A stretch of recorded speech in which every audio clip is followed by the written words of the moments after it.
So a couple of months back, I made a video ranking the final bosses in all of the mainline Sonic games. Mainline, guys, that doesn't include the storybook games. People keep commenting saying I forgot the storybook games. I didn't forget them, they're just not mainline. But since folks really seem to engage with that video and really enjoy it, I figured I would make a spiritual successor that can include things like the storybook games and other media. So this is the top 10 best Sonic the Hedgehog villains and the top 5 worst. But to bulk it out, I've picked kind of like 5 honorable mentions that I couldn't really place. So it's a list of 10 and 2 lists of 5. In total, we'll be talking about 20 villains. So yes, this ranking is a little more open to, say, spin-off media. However, I'm not going to be including the comics. The reason being is that there are a boatload of comic Sonic villains that I feel like I'm not really equipped to talk about yet. Comic villains feels like a separate list. There's a lot more lore and a lot more story going on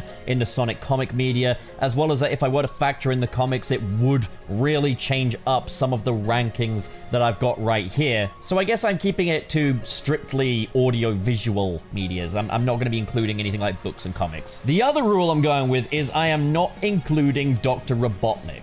Dr. Robotnik will not be on this list because Dr. Robotnik isn't like a one-off villain or an occasional villain or anything like that. He's a regular. He's a constant. It's really unfair to compare the other villains on this list to Dr. Robotnik. So I'm not going to. Dr. Robotnik isn't on the list. Dr. Robotnik is my favorite Sonic villain. He's the main Sonic villain. He kind of transcends villain status. So no, he's not on this list. And just one more thing to put a pin in confusion is I'm not ruling out villains that aren't villains anymore. People that were antagonistic presences that are no longer that way, that have become friends with Sonic or in a more neutral alignment. So I will still include them, just purely for the role that they played back when they were villains. So I think there's a lot of fun stuff to explore in this video. I think, you know, this video is still ultimately a lot more open than the final bosses one. But also, that was one of my few videos to get over the 100k views club. So I'm just like, I'm making this in hopes that I can maybe scoop up or suck up some of that ad revenue, you know.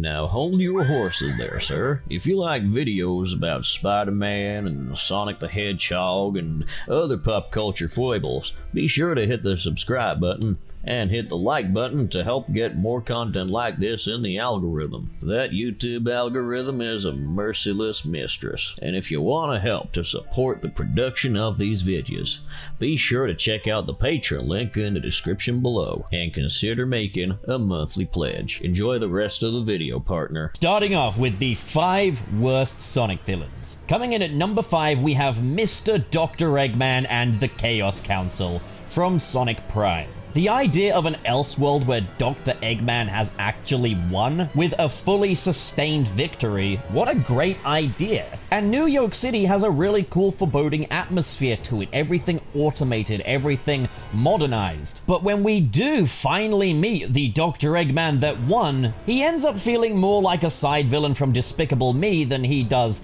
the Dr. Eggman that finally won. This Eggman and his victory do not feel true to the character of Dr. Eggman.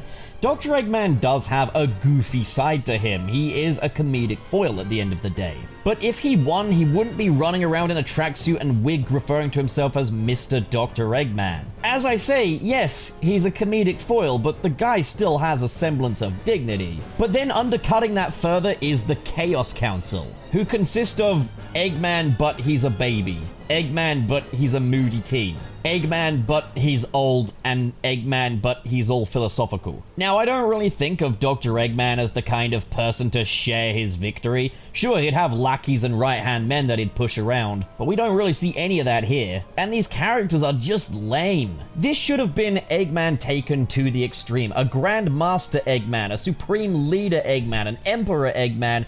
Instead, we get this, which completely undercuts an otherwise supremely cool concept for the second time. What if Dr. Eggman 1 is a story that I still feel like we are yet to see properly fleshed out? But the silver lining is we haven't actually seen the entirety of their story yet. The Chaos Council themselves are absolute write-offs as far as I'm concerned, but Mr. Dr. Eggman still has a little time to redeem himself. But for now, he feels like a non-presence that isn't really true to the character of Dr. Eggman. Coming in at number 4 for the worst Sonic villain is Neo Metal Sonic / Metal Overlord. Now again, this is a reason why I'm not including comics on this list, because I would completely muddy that up, because in the IDW comics, Neo Metal Sonic is really cool. But as far as Neo Metal Sonic's appearance in the video games goes, yes, I do acknowledge that he is just another form for the existing Metal Sonic, more on him later. But he serves as such a departure from the character of Metal Sonic that he's a different character as far as I'm concerned. And it's not so much that they changed it, it feels much more to me like they completely missed the point of Metal Sonic. Now again, you start with quite a cool concept, Metal Sonic betraying Dr. Eggman for the sake of power. But here we have this deep-spoken, booming voice cunning overlord that misses all of the simplicity that made Metal Sonic interesting as a character. See, what people like about Metal Sonic is he's a bit of a grumpy grump. He's more akin to like a duty manager at a retail store. He's too good to be working for someone like Dr. Eggman, and he kinda knows that deep down. But he does his job, he does things by the book, and is just the perfect right-hand man to Dr. Eggman. Neo Metal Sonic is a completely unrecognizable character. Not only that, but when we do get to fight him, we get to fight him as this giant metallic Cthulhu thing. And again, it just screams that they completely missed the point of this character. People like Metal Sonic because he's someone that can fight Sonic the way Sonic does, because of the areas in which he mirrors Sonic himself. But here, he's just some monster of the week villain. What an absolute waste of Metal Sonic's first modern game appearance and first chance at being the main villain. So far, only chance at being the main villain. Coming in at number 3 is Eraser Jin. There, I didn't forget the storybook games. You happy? Now, there are some redeeming qualities to Eraser Jin in that he's very brutal and he is one of the few villains to actually get under Sonic's skin, which is a rare thing to see.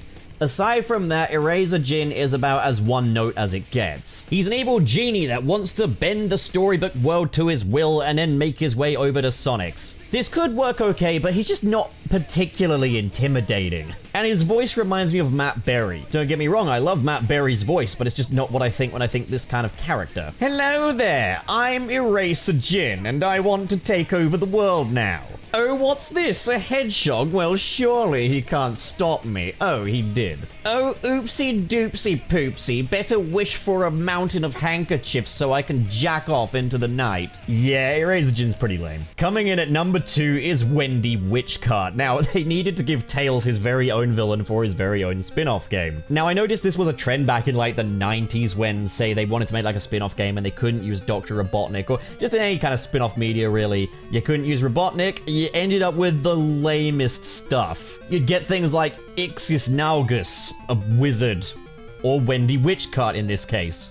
A witch. She's a witch that rides around in a cart. There's nothing intrinsically Sonic-y about her. There's nothing here that really reflects Tails as a character. It's a witch. That's literally all there is to it, is that she is a witch. How do you come up with a perfect antagonist for Tails' solo games? You get a witch. It's a witch. The funny thing about Tails is when it comes to like making a nemesis for Tails, the best candidate for him is Dr. Robotnik, someone that reflects Tails' key strengths and abilities, but in a very negative way. Like, the things you know about Tails is like he's an inventor, he's cunning, he's smart, and you've got all of that with Dr. Robotnik, which explains greatly why they kind of addressed this in, like, say, the early 2000s, late 90s, with Dr. Robotnik really going on to be Tails' nemesis, while Sonic would get the big bad of the week. Wendy Witchcart isn't the kind of enemy that Tails deserves. If you're not gonna do Dr. Robotnik for Tails' own solo game, then at least be a little more imaginative than just a witch that rides around in the cart. Come on now. And coming in at number 1 is Zavok and the Deadly Six. Now, I'm going to hold my hand up and say I have a bit of a bias, and that's partly because, unlike a lot of the villains on this top 5 worst list,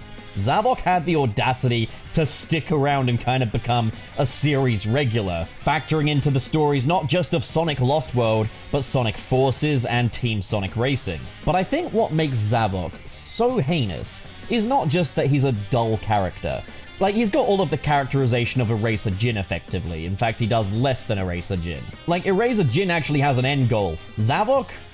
I don't know. The dude's got all the depth of a mustache-twirling villain, but with none of the charisma. But perhaps most heinous of all is that this is clearly an attempt to give Sonic his own Bowser. Well, no, at first glance, he doesn't necessarily look like Bowser. All of the design sensibilities are there. He's a monstery looking dude with horns, spikes on him, long nails, a tail, big bushy eyebrows, and a tuft of hair. But what makes Bowser work is that A, like, he's the original, you know, he's not the copy, but B, he's also a reflection of Mario's world. He folds into the world building really nicely. Yet with Zavok, this guy doesn't even look like he's in the same art style as Sonic. Now, him and his Deadly Six friends also have telepathic powers which they never actually use in battle.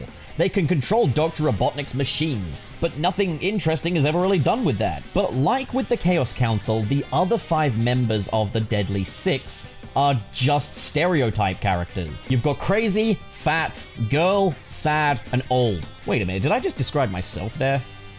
Well, actually, I'm not that old when I think about it. The Deadly Six are the Sonic Monster of the Week, God of Destruction, babified. And Zavok himself just reeks of corporate cowardice. Sega does what Nintendo don't.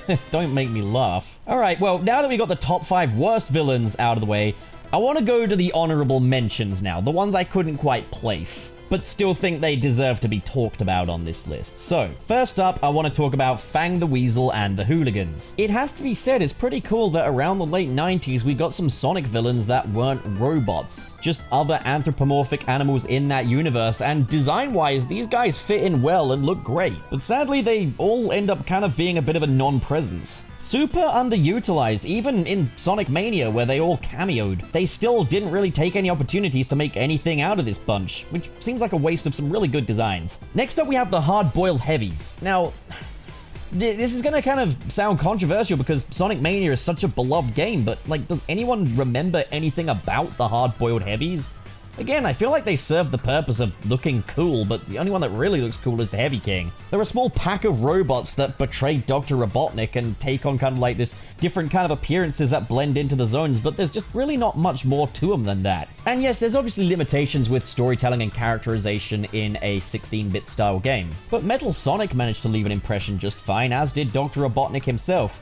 These guys, on the other hand, not so much. Next up, we have Melina from Sonic and the Black Knight. See, I don't forget the storybook games. Melina is a far superior villain to Eraser Jin. What I like about Melina is that she's not necessarily malevolent or evil as such, but she double-crosses Sonic in order to sustain her grandfather's kingdom for all eternity, unwilling to let things run their course and end. She has understandable motivations. Sadly, she just didn't make it into the top 10 list. However, she is still a very solid antagonist nonetheless. T.W. Barker from the Sonic Boom TV series. Like, Sonic Boom, part of what makes it so special is I don't see any other version of Sonic having a parody of P.T. Barnum. Better known for being kind of the greatest showman, but he still had his own vices. In fact, plenty of them, and unlike the very romanticized take of P.T. Barnum that we're used to from The Greatest Showman, T.W. Barker is a villainous presence. He's the ringmaster of his Circus of Wonders, a circus that holds its performers against their will. But outside of that, he's a con man, with quite the resume as he served as a lawyer and a real estate agent as well.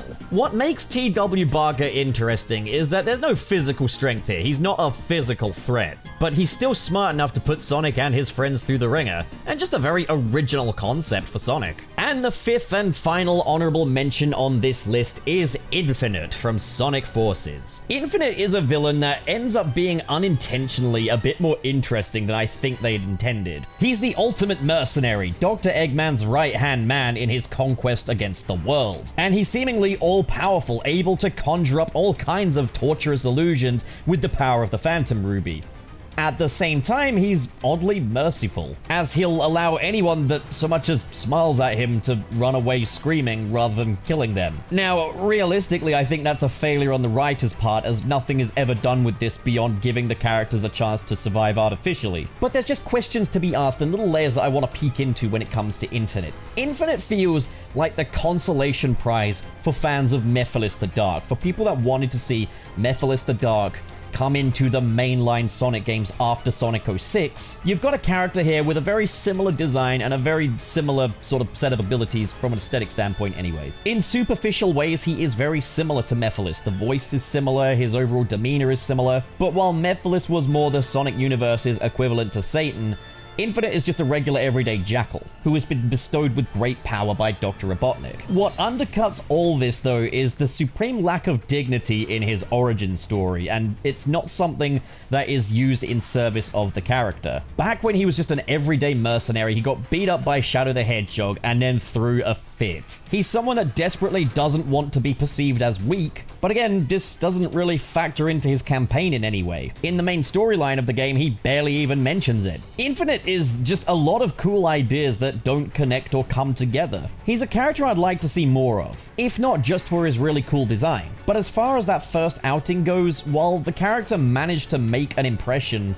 it definitely feels in spite of the horrible writing behind him. He's a character that manages to be more than the sum of his parts, while still managing to be kinda lame. But the potential is all on display when it comes to Infinite, which makes it that much more frustrating. So those are the 5 honorable mentions. Now we're gonna move on to the top 10 best Sonic villains. Hell yeah. Coming in at number 10, we have Nominatus, Destructor of Worlds and Viral Sensation. The Sonic Boom writers were clearly a fan of retro cartoon villains, and Nominatus is a great piece of evidence of that, as he has kind of the demeanor of like the 1960s cartoon Green Goblin, and the voice performance is as hammy as it gets. Now, in terms of his design, yeah, elephant in the room, there are some definite similarities to Zavok here. But if you ask me, this is exactly how Zavok should have looked, because while he looks like Zavok, he doesn't actually look like Bowser. He's like Zavok if you reinterpreted all of the elements that look like Bowser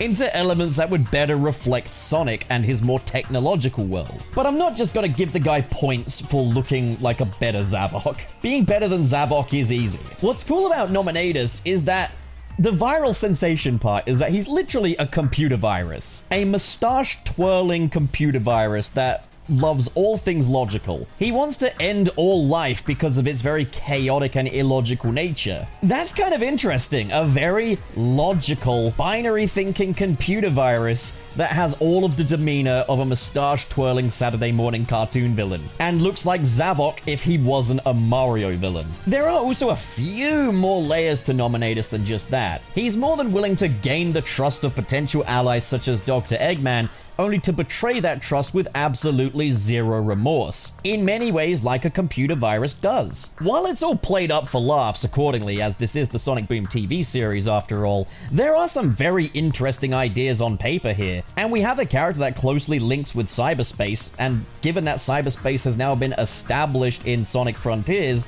it would be cool if maybe, Sega, the next time you think about including Zavok in a game, you include Nominatus in a cyberspace environment instead. Now, while things are played for laughs, the virtue of the Sonic Boom TV series is that it is actually funny. So again, it's a win-win, but he's a character that I would definitely like to see more of in the main series and see how they could maybe expand upon him. Coming in at number 9 is Emil, an ancient and powerful robot referred to as the Gizoid by the 4th great civilization that created him. Emil would later be discovered by Gerald Robotnik, who would program Emil to have a soul based on the soul of his granddaughter Maria Robotnik, who was killed by GUN on the space colony arc. Emil would later be inherited by Dr. Ivo Robotnik, who tried to use him for the usual Dr. Robotnik shenanigans, but when Emil proved unresponsive, he was rejected, only to be found by Sonic and Tails, who together nurtured Emil's soul, freeing him to live his life with autonomy,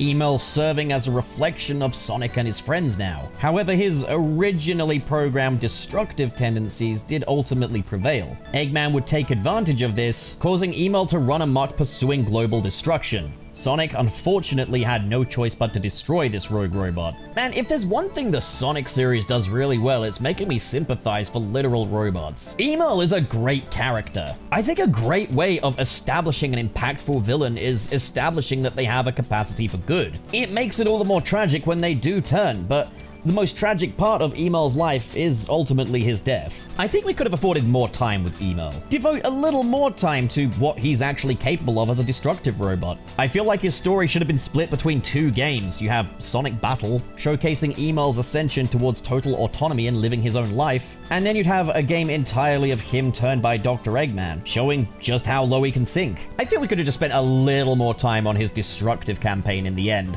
But still, especially for the limitations of the hardware that Sonic Battle is running on, Emel manages to leave an impression, which is why he is on this list. Coming in at number 8 is The End from Sonic Frontiers. Like Infinite, I feel like The End kind of serves as consolation for those who loved Mephiles the Dark and want to see that character again. As The End and Mephiles are two very similar characters, they are both the embodiment of the will to destroy. The End is the ultimate destructive force, consuming planets and civilizations, stars left, right, and center, all in a bid to bring the teeming chaos of creation to total neutrality. And one of the worlds that fell victim to the End's destructive campaign was the world of the Ancients, the species that would bring the Chaos Emeralds to Earth. The End is a force so terrifying, so destructive, that the Ancients had to create a brand new reality to contain the End. When Eggman breaches the ancient cyberspace on the Starfall Islands, the End finds an opportunity for escape from cyberspace, all in the form of Sonic the Hedgehog, the key to entering and exiting cyberspace. But of course, the Ancients created defense systems in the form of the Titans to fight off the End should they ever return. So the End communicates with Sonic from cyberspace, manipulating him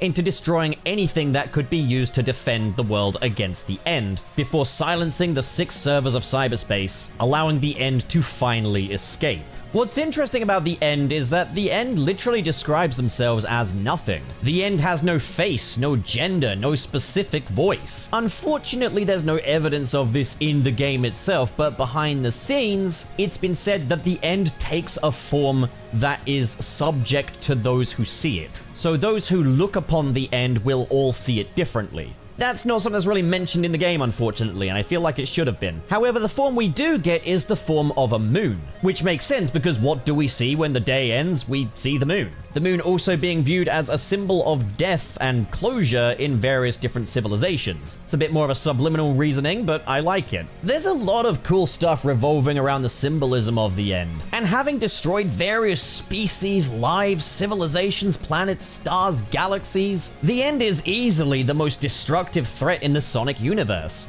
Which is kind of a shame that the boss fight against the End ends up as underwhelming as it is. I do agree with critics that I feel like the End should have been more of a presence in the game, particularly that back half. But as it is right now, the End is a really cool villain, and I know a lot of people were disappointed by the End taking the form of a faceless moon, but if anything, I just think that makes the End even cooler. It's a mustache-twirling moon. That's, like, scary. Also, it's purple, and purple's a scary color. Wait, is that a form of racism? Coming in at number 7 is Rusty Rose from Sonic Prime. As mentioned before, back in the top 5 worst list, Sonic Prime's grab bag of villains is really lame. But the saving grace is Rusty Rose, the Chaos Council's right-hand woman. I think what makes Rusty Rose so cool, though, is also just the juxtaposition with Amy Rose, who she presumably used to be. See, again, part of what makes Mr. Dr. Eggman so disappointing is the impact that we can see that this character has had. This is a guy who took Amy Rose and roboticized her and turned her into a mercenary. And Rusty Rose is very much to Amy what Metal Sonic is to Sonic. Take all of that enthusiasm that makes this character. Amy Rose is passionate, loving, caring, and at times downright irrational. She's someone who is emotionally motivated, which makes her the perfect candidate to roboticize, as Rusty Rose is purely logical and indifferent. Like Metal Sonic, she's absolutely deadpan and all business, but she's also a skilled combatant with various different abilities. And as far as Sonic villains go, Rusty Rose is an excellent demonstration of animation and design. She's like a Swiss Army knife, absolutely unstoppable, a force to be reckoned with, but also has a very distinctive design. This character just has so much presence that she ends up being the show stealer in Sonic Prime, absolutely overshadowing Dr. Eggman to the point that she becomes the best villain of this show so far, and there is no contest. I'd love to see her serve as the right-hand woman to a better version of Dr. Eggman, one that's more present. But for now, she ends up being the saving grace in an otherwise fairly mediocre serving. Coming in at number 6, we have Chaos, a character who has only become more interesting since the release of Sonic Frontiers, in spite of his own game Sonic Adventure coming decades earlier. Chaos is the descendant of the ancients who brought the Chaos Emeralds to Earth, serving as the guardian of the Master Emerald and the species surrounding it, the Chao. But when Echidna Warlord and father of Tikal the Echidna, Chief Pakamak, attacks the Chao, Chaos became so rageful that Tikal the Echidna had to seal him within the Master Emerald, along with herself to keep the world safe. Thousands of years later, Dr. Robotnik would release Chaos once again, using the Chaos Emeralds to help Chaos reach his perfect form so that he can level Station Square, allowing Dr. Robotnik to build Robotnik Land upon its ruins. Chaos is a vengeful yet sympathetic god, an entity that ultimately just wants to protect the harmless Chao. But it's not just his story that makes Chaos cool. He's a dude made of water, which ultimately leads to silly nicknames like Big Drip. Personally, I would have gone for H2Owen, but there you go. I wonder what he tastes like, if he's refreshing or not. He's got an incredibly cool design with lots of different forms. Like, the dude just looks slick, and I love that little brain that he's got in his head. And when he reaches his perfect form, oh my goodness. He's rather frightening, isn't he? When it comes to Sonic villains, Chaos is no wet wipe, that's for sure. Coming in at number 5 is Metal Sonic. It's ironic to think, for all of Dr. Eggman's hatred towards Sonic, his most beloved creation, and the one that he views as like a surrogate son in a lot of ways, is a recreation of Sonic in artificial form. Metal Sonic may resemble Sonic in many different ways, but he also serves as Sonic's polar opposite. Sonic is loving, he's impulsive, he's happy-go-lucky, he's got a cheeky attitude and a sense of humor. Metal Sonic, on the other hand, just wants to be done with everything. Every element of Sonic's design that might look appealing or cute and cuddly has been reinterpreted to look frightening, intimidating, or just outright unpleasant on Metal Sonic. Aw, Sonic has such a nice little doggy nose, don't you want to just squish? Oh goodness, I don't want to get stabbed now, do I? All curvature in Sonic's design has now been met with jagged edges. That cheeky smirking face is now just again, I'm done with this look. Yeah, Metal Sonic has all of the personality of a retail duty manager. You've got Sonic and Dr. Robotnik as these two opposing forces who are both very larger than life. And between the two of them is Metal Sonic, a guy that doesn't really share either of their traits, yet serves Dr. Robotnik as a facsimile of Sonic himself. And I think that's what makes Metal Sonic so memorable. Yes, he's incredibly cool, but he's also incredibly understated. He's the kind of guy where he doesn't talk, yet he can flawlessly convey just how exhausting Dr. Eggman and Sonic are. And I think that's why people connect with him over the other Sonic facsimile robots. Coming in at number 4 is Mephiles the Dark. Mephiles is the ultimate extreme of malevolence in the Sonic universe. In their similarities, the End and Infinite felt like consolation prizes for fans of this character, but they don't truly compare to the OG. And I think the reason why we haven't seen Mephiles since that first appearance and have instead gotten these imitations is simply that he's tied to a very specific timeline in the Sonic universe, and also being tied to probably one of the most poorly received video games of all time. But when you think about the good things to come from that game, Mephiles is usually at the top of the list. Design-wise, he takes two forms, one of which a ghoulish, uncanny reflection of Shadow the Hedgehog, and he's also got his more crystalline form as well. So while he does at least appear to be kind of an organic life form, he does appear so far removed from any other organic life form in this world. He doesn't have scales, he doesn't have fur, he doesn't have flesh. He's instead got this very barbed crystal-like texture to him. Mephiles is frightening. Just from a purely visual standpoint, this guy is just unsettling to look at. Like the End, he's very much malevolence. Nothing but the pure will to destroy. And he's willing to unapologetically lie, to manipulate, and he seems to take a certain degree of pleasure in it as well. If you were to take Sonic villains and kind of put them on a spectrum of redeemable to irredeemable, Mephiles the Dark is at the very end of that spectrum. He is absolute. He is pure evil. In the same way that the End is. The reason though why Mephiles is so much higher on this list is A, he's got a much better design, B, he plays a much more proactive role in the story, and C, he's the original. He is what the End set out to be. Honestly, if we haven't seen the last of the End, I'm really hoping that the End will have ties to Mephiles, or that Mephiles is the End's true form. There's a reason why, in spite of Sonic 06's poor reception, fans are pining to see Mephiles the Dark once again. And he's probably the modern Sonic villain that's in the highest demand for a comeback. So boy, I sure can't wait to see Zavok again. Coming in at number 3 is Sage. Now, part of what makes Sage great is the sheer potential of this character. There's a lot of different directions that they can take Sage in. Sage serves as the primary villain for Sonic Frontiers, before the big twist reveal that the End was the real threat all along. She seeks to eliminate Sonic and traps his friends for reasons that she won't disclose. However, her reason for doing so is actually to keep Dr. Eggman safe, and in turn, the world. I had a lot of trouble deciding whether or not to even include Sage on this list though, because while she is treated as the primary villain of Sonic Frontiers for the first 3 acts of the game, she's not really evil as such. So Sage was originally an AI created by Dr. Eggman, probably one of his most powerful creations yet, allowing him access to the ancient cyberspace and therefore their resources. And the ancient cyberspace creates a human form for Sage, one that discovers emotions, feelings, humanity, meaning that unlike say Orbot and Cubot, Sage can actually form a father-daughter bond with Dr. Eggman.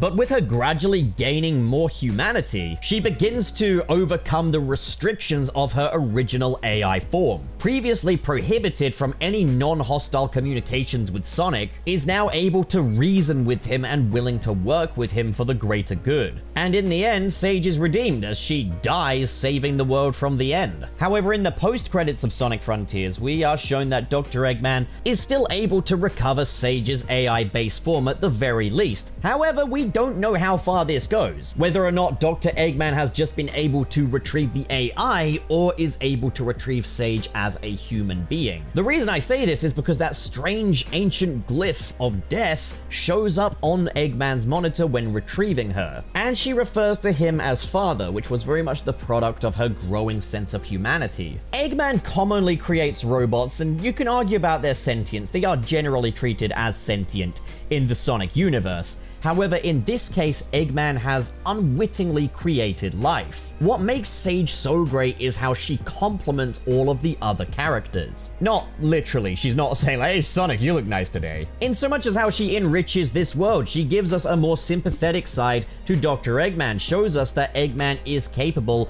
of loving something more than himself, or at least so it seems. But she also shows how Sonic is willing to work with his enemies, even goes so far as to sympathize with them. Sage is a great character that blurs the line between the hero and villain style character.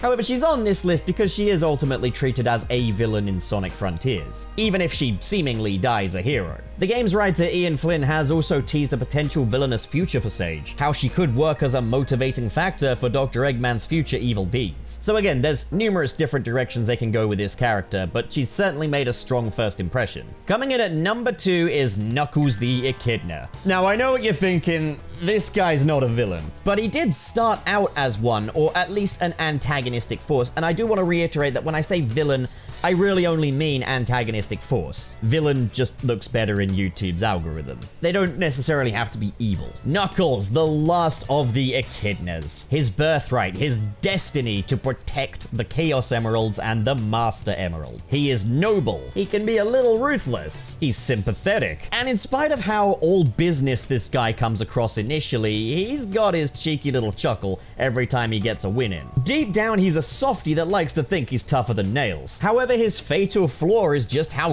gullible he is, as Dr. Robotnik has taken advantage of him on numerous occasions, manipulating him into believing that Sonic is the true threat and that Dr. Robotnik himself is operating in Knuckles' best interests. This was also translated perfectly in the second Sonic movie. Knuckles is strong. He's able to punch Sonic out of his super form and get the emeralds out of him through sheer force. He will do what it takes to protect the Master Emerald, even if it means he has to be the villain of his own story, but at the same time, even if it means wasting his life away. Today, Knuckles is more of a playful rival slash love interest to Sonic. Yeah, I really really said that, but I completely mean it. There's no way. There is no way. These guys are not straight. There's just no two ways about it. Good for them, man. Good for them. And coming in at number 1 is Shadow the Hedgehog. You might be noticing a pattern here. Many of Sonic's best villains would go on to become heroes. Yes, Sega, that's right. I called him a hero. You might want to push him as this edge boy, but no, he's a hero. He sacrificed his life to save the world. A world that he admittedly put in danger in the first place, but still, he did that. First of all, design-wise, think Sonic, but now he's got the look of a kabuki warrior. Sonic's trademark grin is replaced with a grimace. In many ways, like design-wise, he's like the, I guess, the organic answer to Metal Sonic, like modern Sonic's Metal Sonic in a way. He leaves that same impact, and he does also have that same sort of conflicting personality with Sonic.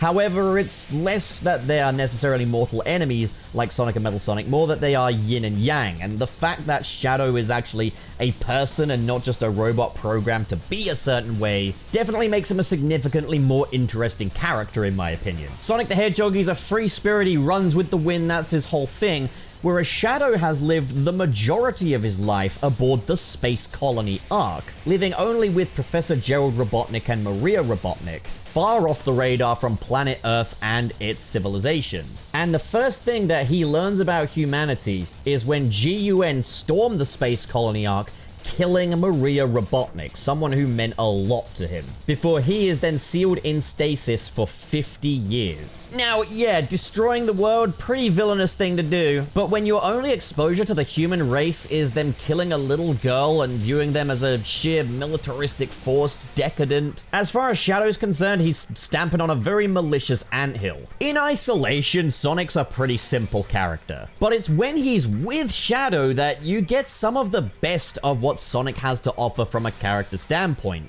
and I'm referring specifically to Sonic Adventure 2 here. Shadow is the yang to Sonic's yin. Shadow's a man with an agenda, he's got a revenge quest, he's made judgment of the human race, he has motives, he's all business. And Sonic's rebuttal to all this is that he's just a guy that loves to go on adventures. Yet there are similarities between the two in that they both want to take down what they consider to be the oppressive forces endangering their kind. Shadow determining that humanity is the problem, where Sonic is more about whoever poses an immediate threat. Sonic putting a lot less thought into it and having a much more happy-go-lucky approach and being a lot more relenting than Shadow. Shadow is a sympathetic character with a surprisingly poignant backstory and motivations that you can invest in. He makes Sonic a more interesting character by just being present. He's someone where even when he's completely in the wrong, you kinda wanna root for him because you get why. In Sonic Adventure 2, he is very much the Magneto to Sonic's Professor X, which is a character dynamic you wouldn't really have expected from Sonic the Hedgehog at the time, which is what made Shadow so groundbreaking.